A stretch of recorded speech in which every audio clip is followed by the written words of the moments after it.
Medak collector కార్యాలయం ముందు IKP సెంటర్ల ద్వారా వడ్లను కొనుగోలు చేయడం లేదంటూ కలెక్టర్ కార్యాలయం ముందు రైతులు ఆందోళనకు దిగారు. వెంటనే కలెక్టర్ స్పందించి రైతు పండించిన వడ్లను ఐకేపీ సెంటర్ ద్వారా కొనుగోలు చేయాలని డిమాండ్ చేశారు.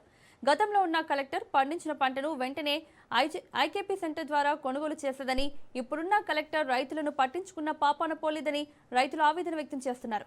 రైతులను పట్టించుకొని కలెక్టర్ను వెంటనే బదిలీ చేయాలంటూ రైతులు కలెక్టర్ కార్యాలయం ముందు ఆందోళనకు దిగారు.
సెంటర్కు మాకు వడ్లు తీసుకొచ్చేసి 2 నెలలు అవుతుందన్న. ఒక్కొక్క సెంటర్లో వచ్చేసి 15,000 క్వింటాలు 16,000 క్వింటాలు మొత్తము మన మ్యాచ్ రాసిన వడ్లే ఉన్నాయి. ఒక్కొక్క సెంటర్లో వచ్చేసి 3,000 బ్యాగుల దాకా ఆల్రెడీ భర్తీ చేసి పెట్టిరన్న.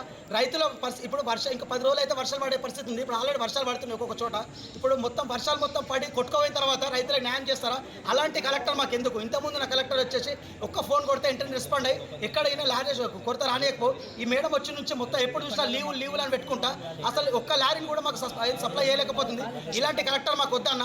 కాబట్టి మాకు తొందరగా ఈ కలెక్టర్ మేడం సస్పెండ్ చేసేసి మాకు వెంటనే ఈ సమస్యలు సాల్వ్ చేయగలరని కోరుతున్నాం. కలెక్టర్ ఎంతసేపు మైనపల్లి రోహిత్ అన్న గారి దగ్గరికి పోయి ఈ సమస్య చెప్పగానే ఎంతసేపు ఆయన మాకు లారీల కోసము అధికారులకు సంబంధించిన అధికారులకు కాల్ చేసి చెప్తుంటే కూడా ఆయన ఎంతసేపు చేస్తుంటే తప్ప ఈ కలెక్టర్ మేడం ఎలాంటి స్పందిస్తలేదు.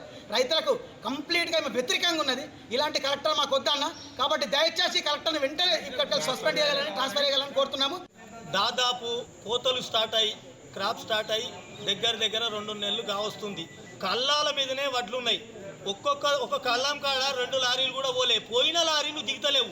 కనీసం లారీలకు కిరాయిల టాపర్ల కిరాయిలకు కూడా రైతులై వడ్లు కిరాయిల పూర్తి కూడా వస్తట్లేవు. అంటే 2 లారీలు ఒక్కొక్క కళ్ళంలో 50 లారీలు ఉన్నాయి ఇంకా స్టాక్. ఆ 50 ఇప్పటికి 2 నెలలు కలుస్తుంది. ఇంకా 10 రోజులు అయితే వర్షాలు స్టార్ట్ అవుతాయి. ఈ ఉన్న వడ్లు ఎప్పుడు పోవాలి? మళ్ళీ మేము ఎప్పుడు తుకాలు తినాలి? ఎప్పుడు తుకాలు పోయాలి? మళ్ళీ ఎప్పుడు పోతాం? ఎప్పుడు ఖాళీ చేస్తారు? రైతుల కోసం పట్టించుకొని కలెక్టర్ గారిని వెంటనే సస్పెండ్ చేయాలి, లేదా ఆమెకి ఇక్కడికి వెళ్ళిపోవాలి. ఆమె కానీ మన కలెక్టర్ రైతు వ్యతిరేక కలెక్టర్ ఉంది. కలెక్టర్ గారి మీద తక్షణం చర్య తీసుకున్నాక ఈ ఉద్యమం ఆపేది లేదు. ప్రతి సెంటర్కు మాకు